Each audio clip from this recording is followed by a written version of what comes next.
আসসালামু আলাইকুম রহমতুল্লাহ। সম্মানিত দর্শকবৃন্দ, আশা করি আল্লাহ তাআলার অশেষ রহমতে আপনারা সবাই ভালো আছেন। আপনারা সবাই অবগত আছেন যে যে মাসটা চলতেছে সেই মাসের নাম শাবান মাস।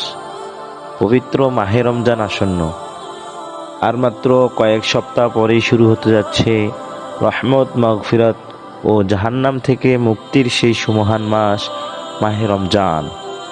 ইতিমধ্যে গোটা মুসলিম বিশ্বে মাহে রমজানকে ইস্তিকবাল তথা স্বাগত জানাবার যাবতীয় প্রস্তুতি শুরু হয়েছে।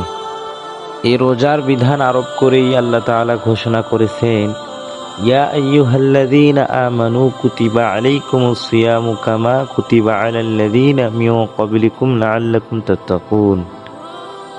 আল্লাহ তাআলা বলতেছেন, ইয়া আইয়ুহাল্লাযীনা আমানু, হে ঈমানদারগণ, কুতিবা আলাইকুমুস সিয়াম, তোমাদের উপর রোজা ফরজ করা হয়েছে, কামা কুতিবা আলাল্লাযীনা মিন ক্বাবলিকুম, যেরূপ ফরজ করা হয়েছিল তোমাদের পূর্ববর্তী লোকদের উপর। অর্থাৎ পৃথিবীর প্রথম মানুষ থেকেই রমজানের ধারাবাহিকতা চলে আসছে। হযরত আদম আলাইহিস সালাম চন্দ্র মাসের 14, 15 ও 16 তারিখে রোজা রাখতেন। এছাড়া হযরত নূহ আলাইহিস সালাম শাওয়াল মাসের 1 তারিখ ও জিলহজ মাসের 10 তারিখ ব্যতীত সারা বছর রোজা রাখতেন। এমনিভাবে হযরত ইব্রাহিম আলাইহিস সালাম, হযরত মুসা আলাইহিস সালাম, হযরত দাউদ আলাইহিস সালাম, হযরত ঈসা আলাইহিস সালাম প্রত্যেকে তার নিজ নিজ সময়ে রোজা রেখেছেন।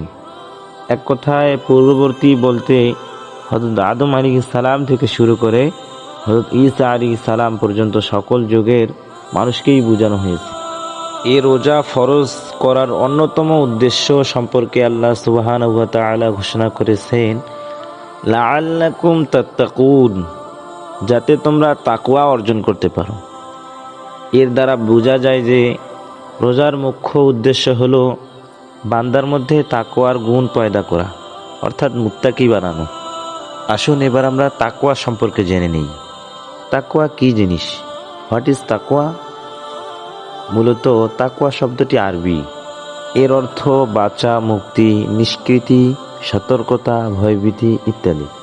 পরিভাষায় তাকওয়া বলা হয় মনে আল্লাহর ভয় রেখে অথবা সর্বদা তার স্মরণ জাগ্রত রেখে আল্লাহ তাআলা সন্তুষ্টির উদ্দেশ্যে রাসূলুল্লাহ সাল্লাল্লাহু আলাইহি ওয়াসাল্লাম এর প্রদর্শিত পথে জীবন পরিচালিত করা।